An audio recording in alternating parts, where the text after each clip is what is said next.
والسلام علیک یا نبی اللہ الصلاۃ والسلام علیک یا نبی اللہ وعلی آلک واصحابک یا نور اللہ وعلی آلک واصحابک یا نور اللہ۔ دارالافتاء اہل سنت سلسلے میں مرحبا کہتے ہیں۔ درود پاک کی فضیلت امیر اہل سنت دامت برکاتہم العالیہ اپنے رسالے ضیاء درود و سلام کے صفحہ نمبر 8 پر حدیث پاک نقل فرماتے ہیں، نبی کریم صلی اللہ تعالی علیہ وآلہ وسلم نے ارشاد فرمایا، جسے یہ پسند ہو کہ اللہ عز و جل کی بارگاہ میں پیش ہوتے وقت اللہ تعالیٰ اس سے راضی ہو، اسے چاہیے کہ مجھ پر کثرت سے درود شریف پڑھے۔ صلو علی الحبیب صلی اللہ تعالی علی محمد صلی اللہ تعالی علیہ وآلہ وسلم۔ میٹھے میٹھے اسلام بھائیو، اس سلسلے کے اندر ہم آپ کی کالز، آپ کے ویڈیو سوالات، آپ کی طرف سے بھیجے گئے میسیجز SMS سلسلے میں شامل کرتے ہیں، اور دارالافتاء اہل سنت کے جو مفتی صاحب ہمارے ساتھ موجود ہوتے ہیں ان سے ان کے حل معلوم کرتے ہیں۔ آج بھی آپ کی کالز سلسلے کا حصہ ہوگی، اول تا آخر سلسلے میں شامل رہنے کی نیت فرما لیجئے، اور کوئی مسئلہ پوچھنا ہو تو اسکرین پر دکھائے گئے نمبر پر آپ کال کیجئے یا SMS کیجئے، انشاءاللہ آپ کا سوال بھی شامل اس سلسلہ کر لیا جائے گا۔ پہلی کال سلسلے میں شامل کرتے ہیں، جی چلائیے۔ محمد خرم خان قادری رضوی، حضور جادو جنات وغیرہ کا جو اثر ہے اور یہ عملیات کا اثر ہے، یہ جسم پر ہوتا ہے یا روح پر ہوتا ہے، یا جسم و روح دونوں پر ہوتا ہے؟ جزاک اللہ خیرہ۔ آمین۔ الحمدللہ رب العالمین والصلاة والسلام علی سید الانبیاء والمرسلین، اما بعد فاعوذ باللہ من الشیطان الرجیم، بسم اللہ الرحمن الرحیم۔ دیکھیں، جو اثر ہے کسی بھی چیز کا، چاہے وہ لذت ہو کسی چیز کی یا تکلیف ہو، دنیا کے اندر یہ جو اثر کرتی ہے وہ جسم پر کرتی ہے، لیکن جتنے بھی ہمارے محسوسات ہیں، چاہے لذت کے ہوں چاہے تکلیف کے ہوں، یہ روح کی وجہ سے محسوس ہوتے ہیں، کہ روح ہے تو روح کی وجہ سے جسم ان چیزوں کو محسوس کر رہا ہوتا ہے۔ ہمارے جسم کی حرکات جو ہے وہ اسی بنیاد پر ہے کہ روح ہمارے اندر موجود ہے، ورنہ روح کے نکلنے کے بعد جسم بے جان ہو جاتا ہے، بے حرکت نہیں کرتا۔ تو اسی طرح یہ جو جادو وغیرہ کے اثرات ہیں، تکلیف کا جو سبب بنتے ہیں، وہ ظاہر ہے کہ جسم کے اوپر ہی بنتے ہیں۔ جسم میں درد ہونا، سر میں درد ہونا یا جکڑ جانا یا دیگر جو بھی معاملات پیش آتے ہیں وہ جسم کے ساتھ پیش آتے ہیں، لیکن یہ جسم پر جو پیش آ رہے ہوتے ہیں، جو ہمیں لگ رہا ہوتا ہے، یہ اسی بنیاد پہ لگ رہا ہوتا ہے کہ روح موجود ہے، تو روح کی وجہ سے جسم ان چیزوں کو محسوس کرتا ہے۔ تو گویا کہ یہ اثرات وغیرہ دونوں چیزوں کے اوپر ہوتے ہیں، روح کی وجہ سے جسم ان چیزوں کو محسوس کرتا ہے، اور جسم کے اوپر ان کے اثرات جو ہے وہ ظاہر ہو رہے ہوتے ہیں۔ تو عام طور پر بھی یہی ہوتا ہے، اور جو تکالیف ہوتی ہیں اس پر بھی یہی ہوتا ہے۔ محدثین کرام نے، شارحین حدیث نے اس بات کو لکھا ہے، سیرت کی کتابوں میں بھی اس بات کو لکھا ہے کہ نبی رحمت صلی اللہ تعالی علیہ وآلہ وسلم کی ذات گرامی پر جو جادو کیا گیا، بخاری مسلم کی حدیث مبارکہ ہے، اور آپ کے جادو کے توڑ کے لیے کہ آپ کے اوپر سے جو سحر کیا گیا عاصم بن لبید اور اس کی بیٹیوں نے جو کیا ہوا تھا، اس کے توڑ کے لیے اللہ تبارک و تعالی نے سورہ فلق اور سورہ ناس کو نازل فرمایا کہ 11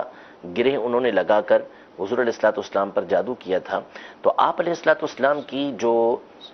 جسمانی حیثیت ہے، جسمانی کیفیت جو تھی آپ کی، اس پر اس کے اثرات مرتب ہوئے تھے کہ جسم مبارک میں تکلیف وغیرہ ہوئی تھی، تو وہ سارے کے سارے اثرات جسم پر ظاہر ہوئے تھے۔ اور محدثین نے لکھا کہ حضور علیہ الصلوۃ والسلام کی جو ملکوتی حیثیت ہے، کہ جس واسطے سے آپ وحی اللہ تبارک و تعالی سے لیتے، اور آپ کا جو روحانی مقام ہے، روحانی حیثیت ہے، وہ ایک الگ ہے، لیکن جہاں جسمانی حیثیت کی بات آئے گی تو وہاں پر اس طرح کے عوارضات، اس طرح کے معاملات نبی کریم صلی اللہ تعالی علیہ وسلم کے ساتھ پیش آئے، تو وہ اثرات جسم کے اوپر مرتب ہوئے تھے۔ لیکن ظاہر ہے کہ ان چیزوں کا جو ادراک کرنے والی چیز ہے وہ روح ہے، تو ہمارے اوپر بھی جو اس طرح کے اثرات ہیں وہ جسم پر ہی ظاہر ہوں گے، لیکن اس کا ادراک جو کرے گی، اس کو جو محسوس کرے گی، وہ ہماری روح کرے گی۔ ٹھیک ہے، جزاک اللہ جی۔ ایک اور کال چلائیے۔ محمد اتاری بات کر رہا ہوں پنجاب میلچی سے۔ میرا سوال ہے کہ پیارے آقا محمد مصطفیٰ صلی اللہ علیہ وسلم نے اذان دی تو کس موقع پر دی گئی؟ جی حضور۔ دیکھیں، اس سوال کا جواب ایک دفعہ میں پہلے بھی تفصیل کے ساتھ دے چکا ہوں کہ نبی کریم صلی اللہ تعالی علیہ وآلہ وسلم نے اذان دی یا نہیں دی. ایک ہے مطلق اذان، حضور علیہ الصلوۃ والسلام کا اذان دینا، اس میں تو کسی کا اختلاف بھی نہیں ہے کہ اذان دی ہے. جیسے حسنین کریمین کے کان میں اذان دینا، یا سیدنا ابو محذورہ رضی اللہ تعالی عنہ یا دیگر کو اذان کی تعلیم دینا، اذان ان کو سکھانا، تو یہ اذان دینا تو پایا گیا. اختلاف اس میں ہے کہ نبی کریم صلی اللہ تعالی علیہ وآلہ وسلم نے نماز کے لیے اذان دی ہے یا نہیں دی. علماء کرام کی ایک جمع غفیر بڑی تعداد وہ ہے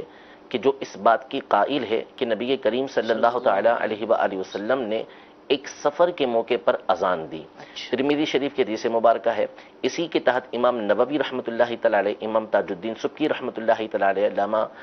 شامی رحمۃ اللہ تعالی علیہ، خود امام اہل سنت اعلی حضرت رضی اللہ تعالی عنہ، ان تمام نے اس بات کا قول کیا کہ نبی کریم صلی اللہ تعالی علیہ وآلہ وسلم نے بنفس نفیس خود ایک مرتبہ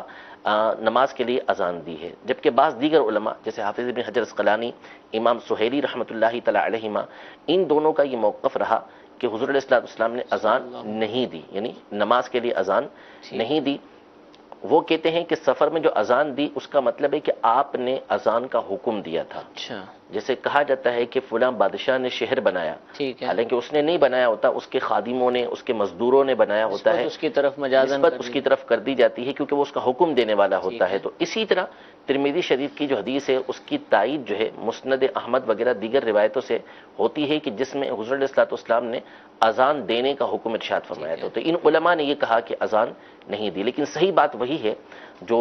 پہلے والے علماء نے بیان کی کہ ایک مرتبہ نبی کریم صلی اللہ تعالی علیہ وآلہ وسلم نے اذان نماز کے لیے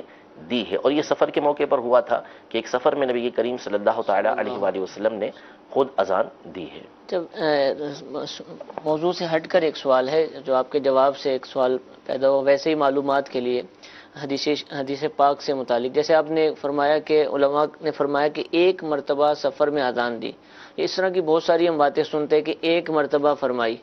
تو کیا وہ واقعتاً ایسا ہی ہوتا ہے ایک مرتبہ، یا اس کا ثبوت ایک مرتبہ ملا ہوتا ہے؟ یعنی حدیث پاک ان کو ایسی ملی کہ جس میں ایک واقعے کا بیان تھا، یا پھر ایسا ہوتا ہے کہ وہ کام ہی ایک دفعہ کیا اور اس کا ثبوت ہوتا ہے؟ یہ کیا ہوتا ہے حدیثوں کے معاملے میں؟ دیکھیں، جو محدثین کرام ہیں انہوں نے نبی کریم صلی اللہ تعالی علیہ وآلہ وسلم کی زندگی اور آپ کی سیرت طیبہ کی معلومات کے لیے اپنی زندگیاں صرف کی ہیں. یعنی امام ابن حبان رحمۃ اللہ تعالی علیہ اپنی کتاب المجروحین میں فرماتے ہیں کہ یہ وہ محدثین ہیں جنہوں نے علم حدیث کے لیے، حدیث کے حصول کے لیے طویل سفر کیے، اور حدیث کے حوالے سے اس قدر یہ لوگ حریص ہوتے تھے، معلومات اتنی زیادہ نبی کریم صلی اللہ علیہ وسلم کی سیرت کی لیا کرتے تھے کہ اگر کوئی شخص کسی حدیث کے اندر ایک حرف کا لفظ، ایک حرف کا اضافہ کرے یا کمی کرے تو وہ اس پہ تنبیہ کر سکتے تھے کہ یہاں تم نے ایک حرف کم کر دیا، ایک حرف زیادہ کر دیا، الفابیٹ کی تبدیلی کو بالکل بتا سکتے تھے. اتنا زیادہ اللہ تبارک و تعالیٰ نے ان کو نبی کریم صلی اللہ تعالیٰ علیہ وسلم کی حدیث کا، آپ کی سیرت طیبہ کی معلومات کا ذوق دیا. یعنی اگر ہم علم حدیث نبی کریم صلی اللہ علیہ وسلم کی سیرت طیبہ پر غور کریں تو صحابہ کرام علیہم رضوان کس قدر حضور علیہ الصلوۃ والسلام سے محبت کرتے تھے، کس قدر حضور علیہ الصلوۃ والسلام کی سیرت کی اتباع کرتے تھے، تو ہمیں حیرت ہوتی ہے کہ ایک بات ماشاءاللہ حضور علیہ الصلوۃ والسلام کی ہمارے سامنے موجود ہے. یعنی زندگی کا ہر پہلو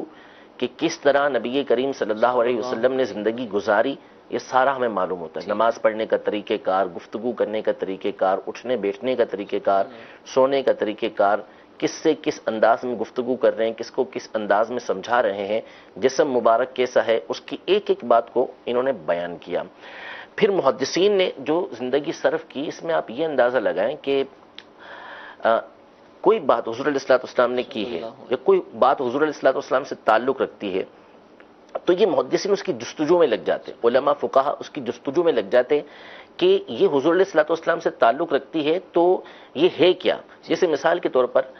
حجۃ الوداع کے موقع پر حضور علیہ الصلوۃ والسلام نے اونٹ پہ بیٹھ کے خطبہ دیا، اور بخاری شریف کے اندر ہے کہ فَأَمْسَكَ إِنسَانٌ بِزَمَامِهِ کہ ایک شخص نے، ایک انسان نے حضور علیہ الصلوۃ والسلام کے اونٹ کی نکیل کو، رسی کو پکڑا ہوا تھا، تو اب یہ انسان فقط بیان ہوا، لیکن چونکہ وہ انسان، اس کا تعلق حضور علیہ الصلوۃ والسلام کی ذات سے تھا کہ اس نے حضور علیہ الصلوۃ والسلام کی اونٹ کی رسی پکڑنے کی سعادت حاصل کی، تو وہ کون سی ہستی ہے؟ علماء نے اس پہ جستجو کی، کوشش کی، معلوم کیا کہ وہ کون تھے. تو بعض نے کہا کہ وہ حضرت بلال تھے، بعض نے کہا کہ وہ سیدنا ابو بکر رضی اللہ تعالی عنہ تھے، بعض نے کہا کہ وہ عمر بن خارجہ رضی اللہ تعالی عنہ تھے، بعض نے کہا تینوں تھے. وقفے وقفے سے وہ پکڑتے رہے. تو اب یہ بات ہمیں بتاتی ہے کہ یہ حضور علیہ الصلوۃ والسلام کی سیرت کے، حضور علیہ الصلوۃ والسلام سے تعلق رکھنے والی چیز سے کس قدر الفت اور محبت رکھا کرتے تھے کہ اس کی معلومات حاصل کرنے کی کوشش کیا کرتے تھے. جیسے آج بھی ہے کہ جو جس سے محبت کرتا ہے وہ جاننا چاہتا ہے، جس کو ہم انٹرویو کہتے ہیں کہ وہ پرسنل لائف کے بارے میں اس کا انٹرویو کرتا ہے، وہ جاننا چاہتا ہے کہ بھئی آپ کا کیا یعنی بیک گراؤنڈ کیا ہے، آپ کیا پسند کرتے ہیں، کون کون آپ کے عزیز ہیں، کون آپ کے دوست ہیں، سب کچھ حاصل کرتے ہیں جس کو پسند کیا جاتا ہے. تو نبی کریم صلی اللہ تعالیٰ علیہ وسلم کائنات کی محبوب ترین ہستی ہیں، تو ان کے بارے میں محدثین نے اپنی زندگیاں صرف کی اور ایک ایک چیز کے بارے میں معلوم کیا. سواری پر بیٹھنا، کہ حضور علیہ الصلوۃ والسلام کے پیچھے سواری پر حضرت اسامہ رضی اللہ تعالیٰ عنہ بیٹھے، فضل بن عباس رضی اللہ تعالیٰ عنہ بیٹھے، حضرت معاذ بن جبل رضی اللہ تعالیٰ عنہ سواری پر پیچھے بیٹھے. اب یہ بہت بڑی سعادت ہے کہ نبی کریم صلی اللہ تعالیٰ علیہ وآلہ وسلم کے ساتھ سواری پر سوار ہونا. محدثین نے جستجو کی کہ کون کون ہے کہ جس کو یہ سعادت حاصل ہوئی کہ حضور علیہ الصلوۃ والسلام کے ساتھ سواری پر سوار ہوا. اور پوری کتاب امام ابن مندہ نے لکھی، من اردف النبی صلی اللہ علیہ وسلم، وہ خوش نصیب کہ جنہوں نے حضور علیہ الصلوۃ والسلام کے پیچھے بیٹھ کر سواری کی ہے، سواری پر سوار ہوئے. تو یہ ان کی جستجو ہے، نوٹ کرتے ہیں. تو اسی طرح یہ جو واقعات ہیں، ایک مرتبہ اذان دی یا ایک مرتبہ اس طرح کا معاملہ آیا، تو اس میں دونوں طرح کی باتیں ہو سکتی ہیں کہ ان کی جستجو،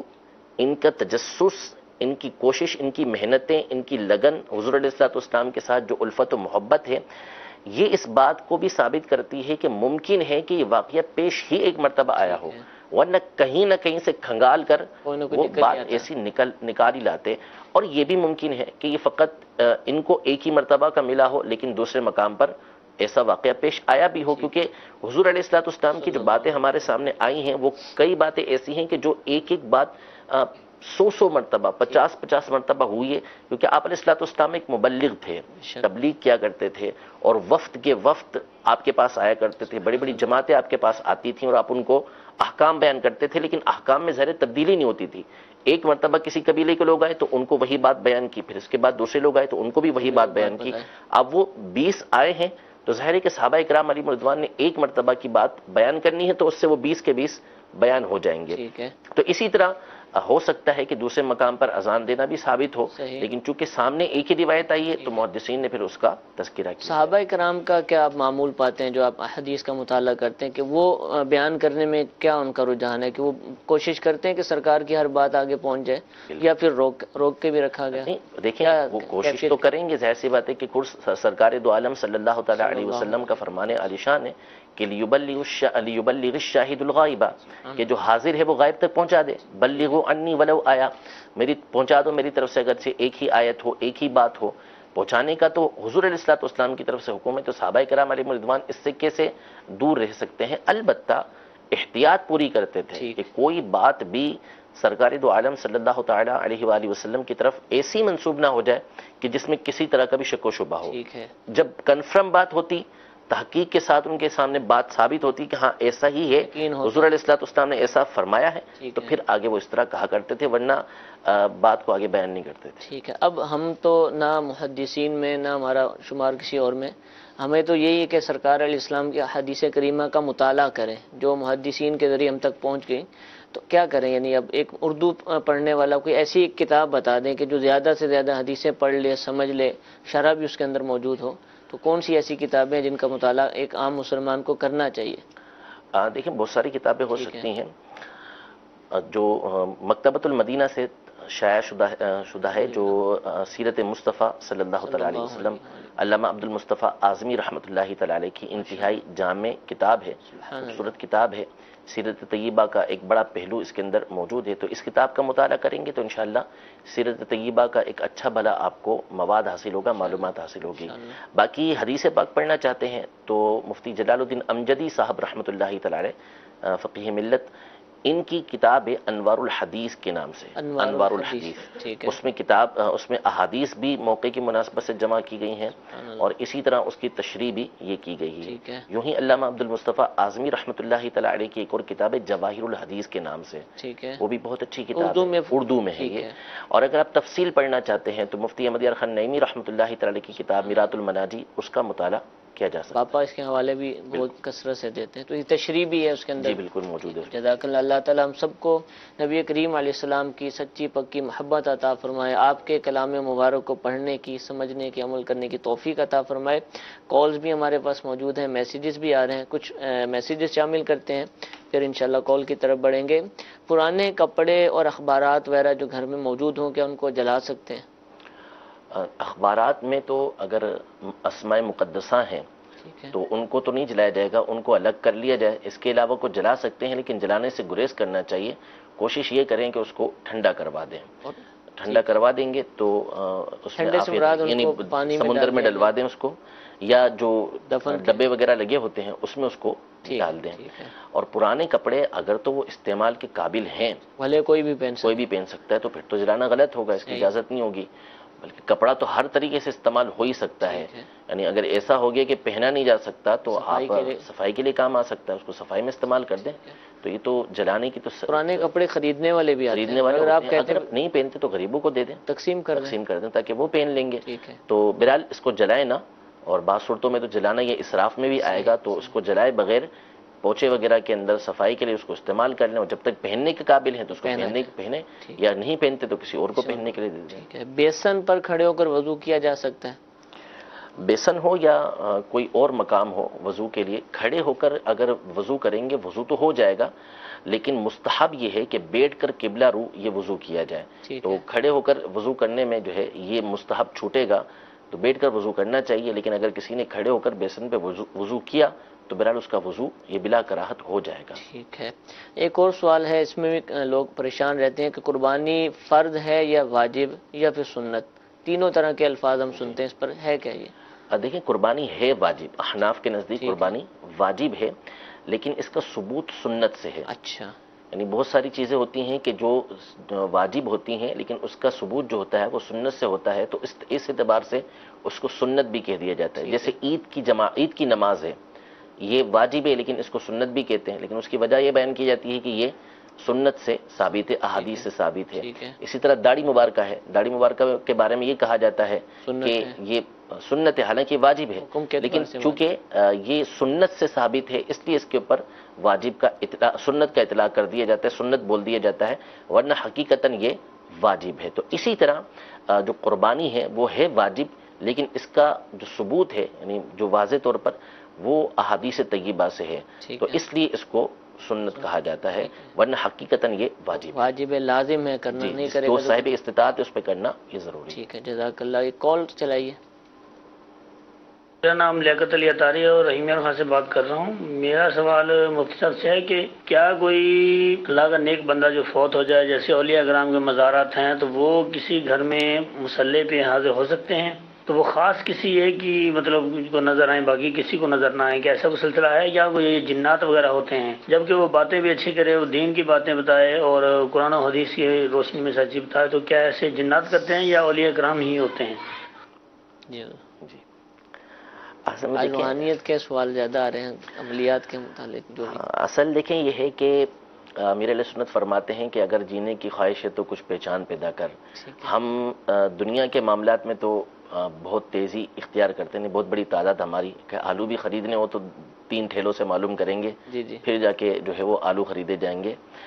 لیکن جب دین کا معاملہ آتا ہے تو وہاں پر ان کی میں بات نہیں کر رہا، ویسے مطلق میں بتا رہا ہوں کہ وہاں پر جو ہے وہ لوگ بالکل توجہ نہیں کرتے، وہاں کوئی احتیاط نہیں برتی جاتی۔ حدیث پاک میں ہے کہ اکثر اہل الجنت البلہ، یعنی اہل جنت کی اکثریت بھولے بھالے لوگوں کی ہوگی۔ وہ بھولے بھالوں سے مراد دنیاوی کام کے اندر بھولے بھالے، دین میں نہیں، دین میں کامل ہوں گے، عقل مند ہوں گے، لیکن دنیا کے بہت سارے معاملات کے اندر بھولے بھالے ہوں گے، لیکن اس کا الٹ نہیں ہونا چاہیے۔ تو اب یہ جو معاملات ہیں اس طرح کے، اس میں کئی پہلو ہوتے ہیں۔ پہلی بات یہ کہ اولیاء کرام کو ایسی طاقت حاصل ہے یا نہیں، تو بلا شبہ ان کو ایسی طاقت حاصل ہے کہ جب یہ اس دنیا سے جاتے ہیں تو ان کی طاقتیں بڑھ جاتی ہیں، کیونکہ ان کی روح جسم کے ساتھ مقید تھی پہلے، لیکن جب اس جسم سے باہر نکلی تو اب یہ آزاد ہے، حیث تسرحو، کہ جہاں چاہے وہ گھومتی پھرتی رہے، قید نہیں ہے۔ ان کی روحیں اعلیٰ علیین تک جاتی ہیں، جہاں اللہ تبارک و تعالیٰ چاہتا ہے وہاں یہ سیر کرتی ہیں، تو ظاہر ہے کہ گھر پر بھی کسی کے مصلی کے پاس بھی آ سکتی ہیں۔ لیکن یہ اولیاء کرام جن کی زندگی اللہ تبارک و تعالیٰ کی اطاعت و فرما برداری میں گزری، جنہوں نے اپنی زندگی اللہ تبارک و تعالیٰ کو راضی کرنے والے کاموں میں کی، ہمیشہ نافرمانی سے بچتے رہے، تو کیا یہ ان کے بارے میں تصور کیا جا سکتا ہے کہ یہ انتقال کے بعد ایسے امور میں لوگوں کو مبتلا کریں گے کہ جو ناجائز و حرام ہو؟ ہرگز ایسا نہیں ہو سکتا۔ اب کسی کے پاس ان کا آ جانا بالکل ممکن ہے، آ کے اس کی مدد کرنا یہ بالکل ممکن ہے، یہ کتابوں سے بالکل ثابت ہے، قرآن و حدیث سے اس کا ثبوت ملتا ہے، اسی طرح واقعات کثیر ہیں کہ جو اس کا ثبوت دیتے ہیں کہ یہ مدد کر سکتے ہیں، یہ آ جا سکتے ہیں۔ لیکن اب یہ آئے کسی کے اوپر اور ایک مخصوص بندے کو نظر آ رہے ہیں، اس سے گفتگو ہو رہی ہے، اب کبھی تو ایسا ہوتا ہے کہ وہ سیدھی سیدھی خلاف شرع باتیں کی جا رہی ہیں۔ اب یہ بزرگ آئے ہیں کسی عورت کے اوپر، ساری زندگی عورتوں سے پردہ کرتے رہے، لیکن انتقال کے بعد کسی عورت کے اوپر ان کی سواری آ گئی، یہ عجیب بات ہوئی کہ یہ فرما برداری میں زندگی گزارے لیکن بعد انتقال جو ہے وہ اللہ تبارک و تعالیٰ کی نافرمانی والے کام کریں، ایسا کیسے ہو سکتا ہے؟ اچھا، اب کسی عام شخص یعنی مرد ہی کے پاس آئے، مثال کے طور پہ گھر کے کسی فرد ہی کے پاس آئے، ابتدا میں بڑی اچھی بات کی، لیکن کچھ عرصے کے بعد پھر وہ ایسی باتیں کرنے لگے کہ جو خلاف شرع ہے، تو یہ ظاہر کرتا ہے کہ یہ جنات ہیں۔ ٹھیک ہے، جنات اس طرح کے معاملات کرتے ہیں، اور یہ طریقہ کار واردات کا ہوتا ہے کہ سب جانتے ہیں کہ ابتدا میں ہر اس طرح کا جو فراڈیا ہوتا ہے، اس طرح کے چال باز جو شخصیات ہوتی ہیں، وہ یہی کرتی ہیں کہ پہلے اچھی اچھی باتیں کریں گی، جب لوگ متوجہ ہو جائیں گے تو پھر اس کے بعد جو اپنا رنگ ہے وہ دکھانا شروع کر دیں گے۔ تو اسی طرح یہ معاملہ ہے کہ ابھی گھر کے فرد کے پاس آ رہے ہیں بزرگ، لیکن اب کیا ہو رہا ہے یہ معلوم نہیں ہے، اور آگے کیا ہوگا یہ معلوم نہیں۔ تو شریعت مطہرہ کا اصول اور قاعدہ علماء نے یہ بیان کر دیا کہ جو شریعت ظاہر ہے، یعنی جو احکام شرع ہمارے سامنے بیان ہو چکے ہیں، ہم اس کے تابع ہیں۔ خواب میں جو باتیں بتائی جاتی ہیں وہ حق اور سچ ہو سکتی ہیں، لیکن اگر وہ باتیں خواب کے اندر ایسی ہیں کہ جو شریعت مطہرہ کے اصول سے ٹکراتی ہیں، ظاہر شریعت کے ساتھ ٹکراتی ہیں، تو اس کو چھوڑ دیا جائے گا اور یہی کہا جائے گا کہ دیکھنے والے کو غلطی ہوئی ہے۔ تو اس لیے اگر یہ آ رہے ہیں اور ایسی خلاف شرع کام ہو رہے ہیں کہ جو شریعت مطہرہ سے ٹکراتے ہیں، تو یہ پھر جنات کے کام ہوتے ہیں۔ ٹھیک ہے، جزاک اللہ۔ میسیجز شامل کرتے ہیں، کچا گوشت کھایا جا سکتا ہے؟ قربانی آ رہی ہے، گوشت بھی کھائیں گے، تو کیا کچا گوشت کھانے کی اجازت ہے؟ جیسے کہہ رہے ہیں کہ کلیجی ہے، اور ساتھ انہوں نے کپورے بھی لکھ دیے، کپورے کا حکم بھی آپ فرما دیں۔ کپورے کھانا تو جائز نہیں ہے، جائز نہیں ہے، کلیجی جیسے کھاتے ہیں تو کچا گوشت کھاتے ہیں، اس کے حوالے سے ہو سکتا ہے کھاتے ہوں لوگ، اللہ عالم۔ اللہ عالم، اصل میں کراہت تو آئے گی، کھا تو سکتے ہیں، ظاہر ہے کہ اس کو پاک صاف کر لیا، ضرر رہتا ہے ایک انسان دھو لیا اس کو، جیسے سڑا ہوا گوشت ہے وہ کھانا حرام لکھا علماء نے۔ تو اب یہ گوشت اگر کچا ہے لیکن نقصان دے نہیں رہا کسی کو، تو صاف ستھرا کر لیا، اس کو پاک کر لیا، خون وغیرہ سب صاف ہو چکا اس پہ سے، کوئی اس میں نجاست وغیرہ نہیں لگی ہوئی، اب اس کو کھا لیا تو کھانا تو ظاہر ہے کہ اس کو حرام نہیں کہیں گے، سوائے یہ کہ ضرر کی صورت بنتی ہو، لیکن یہ بعید ہے کہ اس طرح کچا گوشت کھاتا ہو۔ ٹھیک ہے، سوال پوچھا بہرحال انہوں نے، عمرہ واجب ہے یا سنت؟ عمرہ ویسے تو اپنی اصل کے اعتبار سے سنت ہے، ٹھیک ہے، کہ اگر کسی نے نظر نہیں مانی یا عمرہ درمیان میں سے توڑ نہیں دیا، دیگر معاملات جس کی بنیاد پر عمرہ واجب ہو جاتا ہے، تو اپنی اصل کے اعتبار سے یہ احناف کے نزدیک سنت ہے، لیکن بعض صورتیں اس کی بن سکتی ہیں کہ جس میں جو ہے عمرہ واجب کراتا ہے، جیسے منت مان لی کسی نے، تو اپنی اصل کے اعتبار سے یہ سنت مبارکہ ہے۔ ٹھیک ہے، چھوٹے بچوں کو میوزک والے کارٹون دکھائے جا سکتے ہیں؟ بالکل نہیں دکھائے جا سکتے، میوزک والے تو ویسے ہی نہیں دکھائے جا سکتے،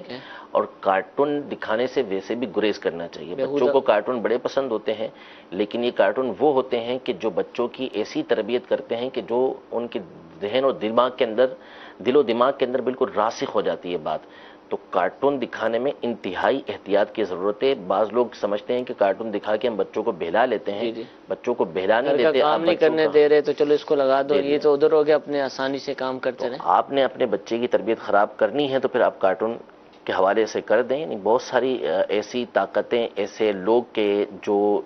تربیت خراب کرنا چاہتے ہیں، غیر اسلامی تربیت کرنا چاہتے ہیں، غیر اخلاقی تربیت کرنا چاہتے ہیں، تو وہ ان کارٹونوں کے ذریعے کرتے ہیں. آپ کسی بھی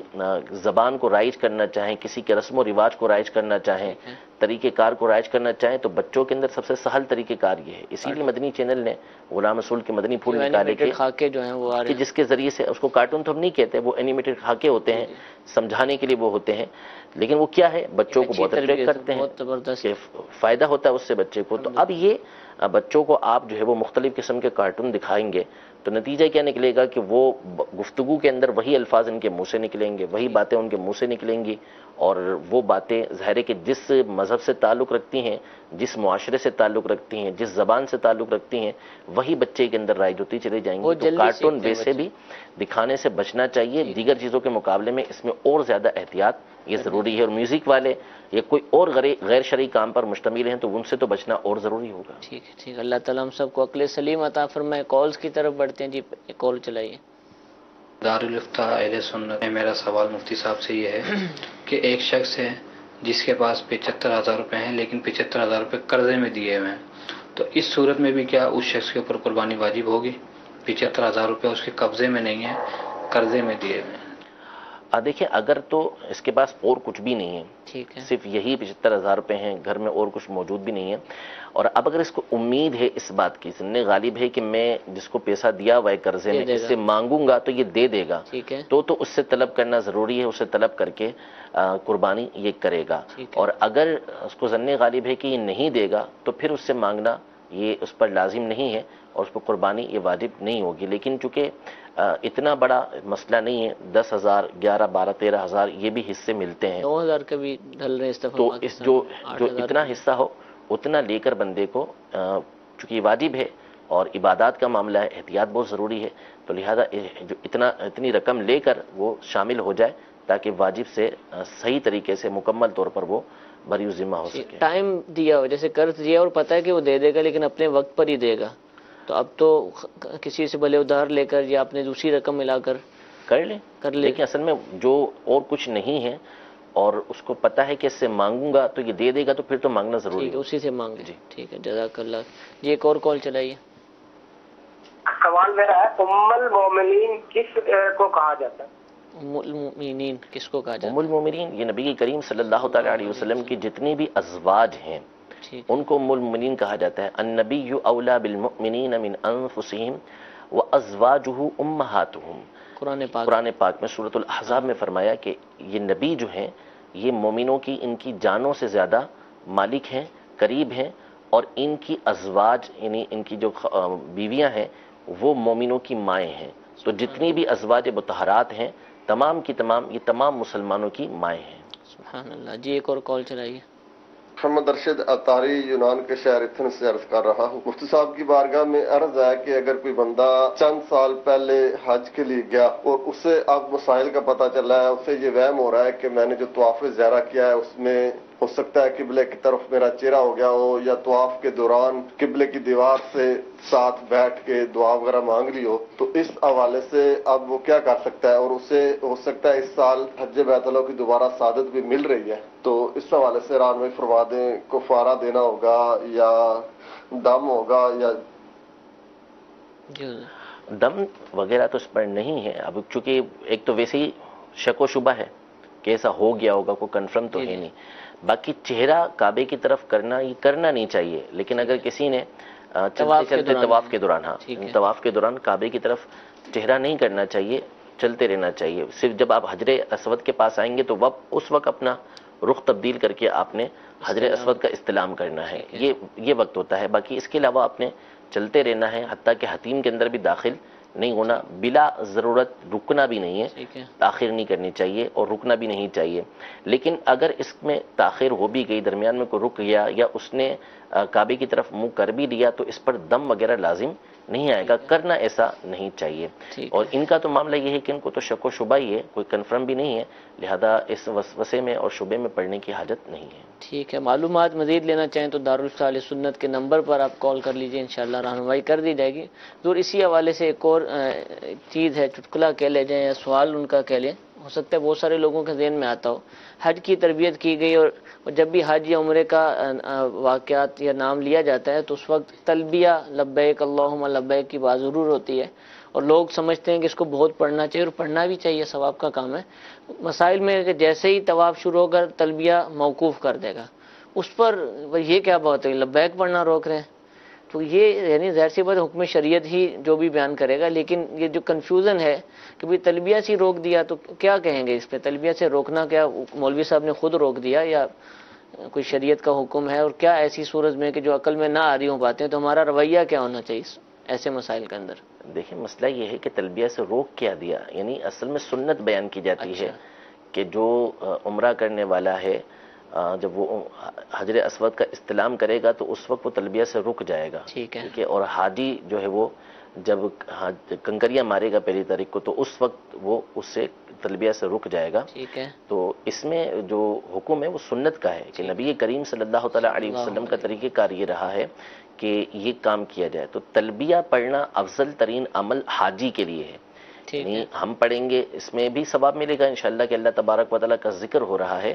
لیکن جو افضل عمل بیان کیا گیا ہے تلبیہ وہ حاجی کے لیے بیان کیا گیا ہے یا احرام باندھنے والے کے لیے بیان کیا گیا ہے، سب سے افضل کام اس کے لیے۔ تو ظاہر ہے کہ افضلیت نبی کریم صلی اللہ تعالیٰ علیہ وآلہ وسلم کی اتباع میں ہی ہو سکتی ہے۔ حضور علیہ الصلوۃ والسلام نے اگر اس کو روک دیا تو اس کا مطلب ہے کہ یہاں پر رکنا ہی چاہیے تھا، جبھی آپ علیہ الصلوۃ والسلام رکے ہیں، تو اس لیے چونکہ سنت یہی ہے کہ یہاں پر آ کے وہ چھوڑ دے گا تو لہذا اس جو طریقہ کار ہے اس پر عمل کیا جائے گا۔ تو کسی عالم یا فقیہ نے اس طرح نہیں روکا، جو سنت مبارکہ ہے اس بات کو بیان کیا گیا ٹھیک ہے، اور دیگر دعائیں جو اس وقت ہیں مسنون وہ پڑھی جائیں اور کوئی بھی دعا کی جا سکتی ہے۔ ایک اور کال چلائیے گا۔ مسجد کے اندر اللہ تعالیٰ کا ذکر کرتے ہوئے چہل قدمی کرنا یا تیز تیز چلنا یہ کیسا ہے؟ آیا کہ اس کا کوئی شرعی حکم ہے، جائز ہے یا ناجائز ہے؟ اس کے متعلق حکم ارشاد فرما دیں۔ جی حضور۔ دیکھیں اگر تو باقاعدہ کو مسجد میں چہل قدمی کے لیے جا رہا ہے تو ٹھیک طریقہ کار نہیں ہے کہ مسجد چہل قدمی کے لیے نہیں بنائی گئی، لیکن اب کوئی مسجد میں بیٹھا ہوا پڑھ رہا ہے، تلاوت کر رہا ہے یا وظائف پڑھ رہا ہے یا نماز پڑھ رہا تھا اور بیٹھا وہیں پر ہے، نماز کا انتظار کر رہا ہے، تو اب بیٹھے بیٹھے تھک گیا تو مسجد سے باہر نہیں جا رہا، اب وہ کھڑے ہو کے اس نے چلنا شروع کر دیا اور اس نے درود شریف وغیرہ پڑھ رہا ہے، اذکار پڑھ رہا ہے وہ، تو اس میں کوئی حرج نہیں ہے، جبکہ اس میں اور کوئی مسئلہ نہ ہوتا ہو کہ نمازیوں کے آگے سے وہ گزر رہا ہے یا اتنا زور سے پڑھ رہا ہے کہ گزرنے والوں کو وہاں پہ بیٹھنے والوں کو تکلیف ہو رہی ہے، یا دھم دھم کر کے چل رہا ہے تیز تیز جس کی وجہ سے دھمک پیدا ہو رہی ہے، تو یہ ممنوع ہوں گی چیزیں۔ لیکن اس کے علاوہ کوئی بیٹھا ہوا ہے اور اذکار میں مصروف تھا، پڑھ رہا تھا، بیٹھے بیٹھے تھک گیا تو کچھ اس نے چلنا شروع کر دیا اور ساتھ ہی وہ اذکار بھی پڑھ رہا ہے، تو اس میں کوئی حرج نہیں ہے، لیکن باقاعدہ اس کے لیے آپ وہاں پر جائیں کہ میں اس نیت سے جا رہا ہوں کہ مسجد کا صحن بڑا وسیع ہے، وہاں پہ چلنے میں آسانی رہے گی تو اس لیے وہاں پر چلوں، تو یہ طریقہ کار ٹھیک نہیں ہوگا۔ اچھا، انہوں نے ذکر اللہ کا لفظ استعمال کیا اور عام طور پر ذکر اللہ اللہ اللہ یا اللہ کے الفاظ کے لیے، تو اب اگر یہ کر رہا ہے اور بلند آواز سے کرتا ہے اور چہل قدمی سے مراد چل رہا ہے تو یہ کرتا جا رہا ہے، تو کیا اس کو کوئی احتیاط ہم بتائیں گے کہ اس وقت آواز کیسی رکھی جائے، یا وہ جیسے اس کا دل کرے اللہ کا گھر ہے میں ذکر کر رہا ہوں؟ ظاہر ہے کہ یہ تو چاہے وہ چل رہا ہو چاہے بیٹھا ہوا ہو، ٹھیک ہے، دونوں صورتوں میں اس کو اس بات کی رعایت تو کرنا پڑے گی کہ اگر بلند آواز سے ذکر کر رہا ہے تو ایک تو اتنی بلند آواز ہونی نہیں چاہیے کہ جس سے خود تکلیف میں مبتلا ہو جائے، نہیں ایسا زور لگا رہے کہ خود اس کے گلے کے اندر درد ہو رہا ہے تو بھی غلط ہوگا۔ دوسرا یہ کہ اس کے اس طرح ذکر کرنے کی وجہ سے مسجد میں کوئی نماز پڑھ رہا ہے، کوئی قرآن پڑھ رہا ہے تو اس کی وجہ سے اس کو تکلیف ہو رہی ہے، کوئی اور ذکر کر رہا ہے، اس کے اس ذکر کی وجہ سے اعتکاف کی حالت میں اور سویا ہوا ہے وہ پریشان ہو رہا ہے، اس کے لیے تکلیف کا سبب بنے گا، تو ظاہر ہے کہ یہ تو نہ بیٹھ کے جائز ہوگا نہ کھڑے ہو کے جائز ہوگا، اس میں اس کو یہ احتیاط کرنا لازم ہوگا کہ وہ جو بھی ذکر کر رہا ہے اتنی آواز سے کرے کہ اپنے کان تک اس کی آواز پہنچے۔ جزاک اللہ، اللہ تعالیٰ ہم سب کو شریعت کے احکام پر عمل کرنے کی توفیق عطا فرمائے۔ سلسلے کا وقت اختتام کی طرف ہے، انشاءاللہ کل بھی دارالفتاح اہل سنت کا سلسلہ ہوگا، لیکن کل چونکہ جمعرات ہے اور ہر جمعرات کو مغرب کی نماز کے بعد دعوت اسلامی کا ہفتہ ہفتہ سنت بھرا اجتماع شروع ہو جاتا ہے. ہمارا یہ سلسلہ باب المدینہ کی جو مغرب کی نماز ہے اس کے بعد ہی ہوتا ہے. تو جمعرات کو ہونے والا سلسلہ عصر کی نماز کے بعد تقریباً 6:20 پر شاید یہ شروع ہوگا. آپ اس کو بھی دیکھنے کی نیت فرمائیے. اللہ تعالیٰ ہم سب کو عمل کرنے کی توفیق عطا فرمائے. مدنی مذاکرے الحمدللہ شروع ہو چکے ہیں. کل پہلا مدنی مذاکرہ تھا اور آج پاکستان کے اندر ذی الحجۃ الحرام کا چاند بھی نظر آ چکا ہے اور آج یکم ذی الحجۃ الحرام ہے. تو آج انشاءاللہ یہ باقاعدہ پہلے بھی کل ہو چکا ہے آغاز، لیکن آج سے انشاءاللہ جو 10 مدنی مذاکرے ہوتے ہیں اس حوالے سے ان کا باقاعدہ آغاز ہو چکا ہے. کچھ ہی دیر بعد یہاں پر عالمی مدنی مرکز فیضان مدینہ میں عشاء کی نماز ہوگی اور پھر وقت مناسب پر تلاوت قرآن پاک سے مدنی مذاکرے کا آغاز ہو جائے گا. اس کو بھی دیکھنے کی نیت فرما لیجئے. اللہ تعالیٰ ہم سب کو عمل کی توفیق عطا فرمائے. آمین بجاہ النبی الامین. صلو علی الحبیب صلی اللہ تعالی علی محمد صلی اللہ علیہ وسلم. کیسے زندگی آؤ علماء سے پوچھ لے، آئے جو مشکل پیش کوئی آؤ علماء سے پوچھ لے.